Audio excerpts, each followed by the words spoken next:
Since the body was extended in the last episode, the chassis of course also needed to be extended. For this I needed to cut a small section out of the chassis and put a new one in that of course is longer so it fits with the new length of the entire body. It was simply cut in half, then I glued the new section in place and could move on to prepping a lot of the other parts. I'm going to go for a little bit of a lowered look on this one, not completely slamming it, because then I would need to cut out all of the wheel wells, probably some part of the bench seat too, and it would be a lot of work, and I don't really think it looks a lot better than just a lowered stance look, so I figured I'd just keep it easy and keep all the parts intact that I could, but just modify a couple of the parts. For the front suspension, by cutting off that small tab, you can lower it a lot already and therefore glue the suspension pieces in a bit lower in the body and have the lowered stance look. All of the parts were moved into the spray booth, primed first with some Zero Paints primer, and some other parts were painted with a white primer from Tamiya for the base color on the seats. The dashboard was painted in the same color as the exterior red, and that is the liquid red from Ford.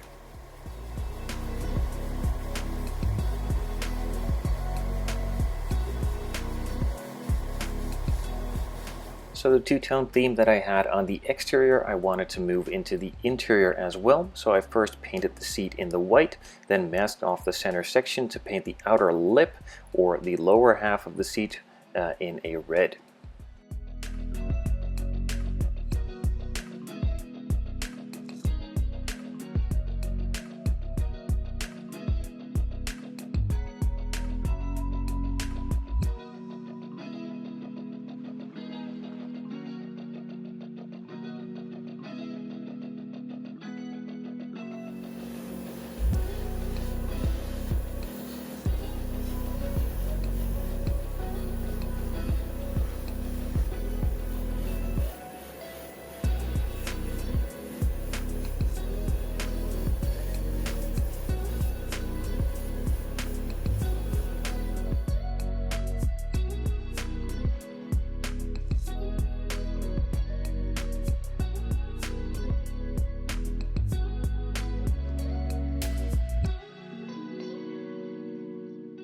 So I really do like the look of the stock wheels, but I wanted them to have a bit more of a modern look. So the tires needed to be a bit thinner and the wheel itself needed to be a bit thicker. My buddy Casey over at Slowly's Model had a really cool set designed up with multiple offsets, so I printed them on my Anycubic Photon Mono at 0.01 layer height, so pretty much just after a bit of sanding they are ready to go. I printed a couple different offsets and also tried a couple different sizes until I was happy. Once that was said and done, I cleaned them up, cured them, and moved into the spray booth after a bit of sanding. First I started by priming them with some white primer. This also suits for the white wall on the tire itself, so I painted that, and then later on we'll be masking that off, and then painted the center section in a flat black, and then that center hubcap was painted in a chrome finish from Molotow.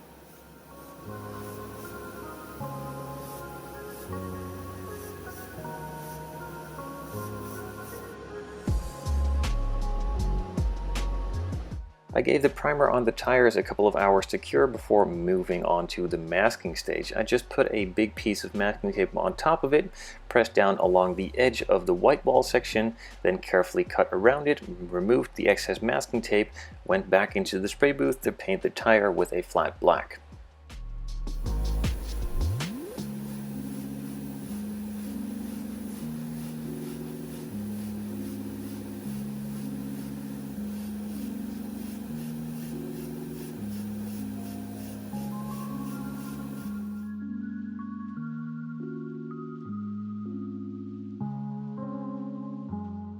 For the engine side of things, there isn't that much to speak of, just a partially molded engine which needs to be glued on the underside of the chassis.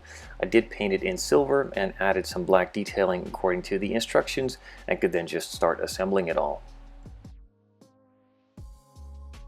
So I wasn't really all that careful while reading the instructions, and I forgot that the rear axle needs to be glued in before you put on the engine, so this all needed to be removed again, the rear axle put in, and then the engine could be placed. The interior itself isn't really all that much to speak of, just simply a gear shifter, the bench, and of course the dashboard, so that was quickly assembled too. The panel lines on the body looked pretty good, but I just wanted to give them a bit more depth as usual, so a bit of panel line accent color from Tamiya was taken out and applied generally all over the panel lines.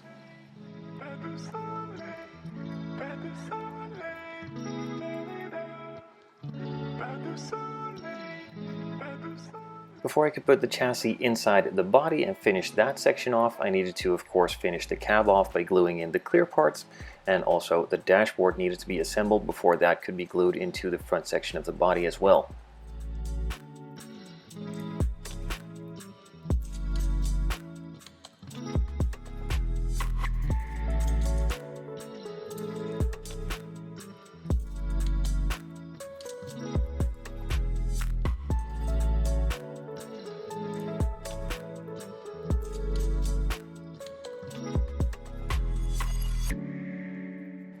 The chassis is a bit of a tight squeeze, so it might need a push and pull here or there in order for it to all snap together.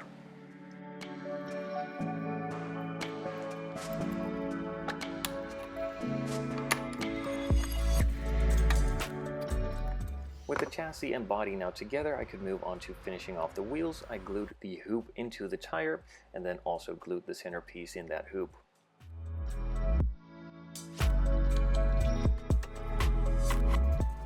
Since these of course are not the stock wheels, I needed to modify the suspension components and the steering components a little bit. A couple of the pieces were cut off, and of course it is no longer functional. I personally don't mind. I know a couple of you really don't like me doing this, but I simply go for the looks and I don't really mind if it is actually functional. So it was just all glued in place. It doesn't roll or steer, but it's a really nice static and stable look. On the exterior side of things, there were still a lot of chrome pieces that needed to be glued on, so these were done one by one.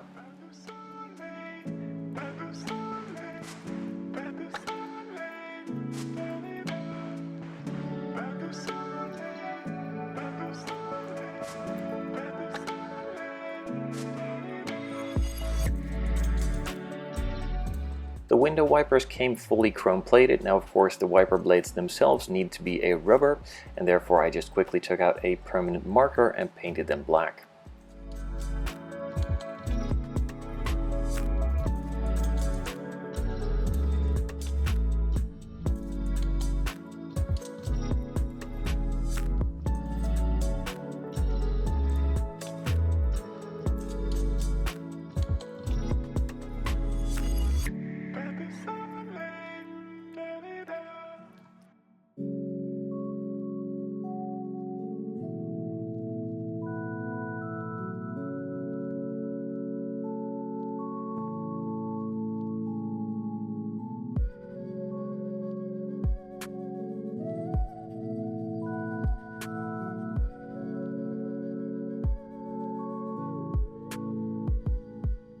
So for the bumpers, I was debating whether to strip the chrome off and paint them in body color or just leave them chrome.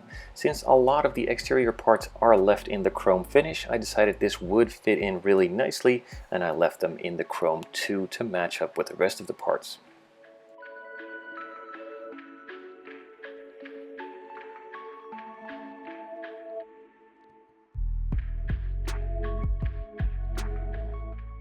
So just like the bumpers, I was debating on what to do with the main Volkswagen logo on the front.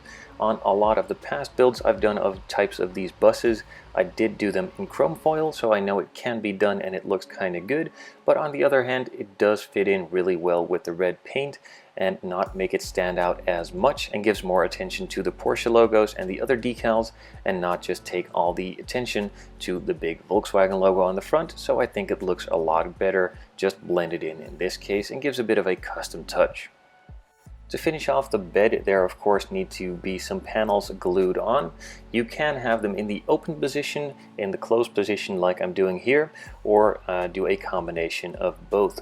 There are multiple parts included in the kit, so be aware which you're using, as not all have the same function and can be used for the same thing. It's either opened or closed with those parts. Now I decided to do one side closed, the rear side closed too, and on the other side I gave it the open position. On the front, some of the lights still needed to be painted with a clear orange. The rear ones were painted clear orange and clear red as well. The hubcaps were glued in place. Some final details were put in, like the exhaust tips and some other parts, and this one is finished. Overall, it was a really simple and quick build. It didn't take too long, of course, as it was simple and quick, but I did really enjoy it and I loved the way that it came out. A couple of the custom touches, like the 3D printed wheels, really make it stand out in my personal opinion, and if you are interested in those, I will be leaving links in the description. Of course, the extended bed from the USCP conversion makes it a lot cooler than it usually is, and I really like that they did this. So with this extended version, you can put some actual cars in the back, and I have a kit to go along with this. If you paid attention to the channel, I did an unboxing of a Porsche 550 Spider kit from USCP 2 a while ago. I will be building that in the near future to match with this one and see how that all comes out. Again, that will be a little bit of a custom job, but not go overboard, just a nice color and some other parts, and we'll see how it turns out and hopefully matches nice with this one.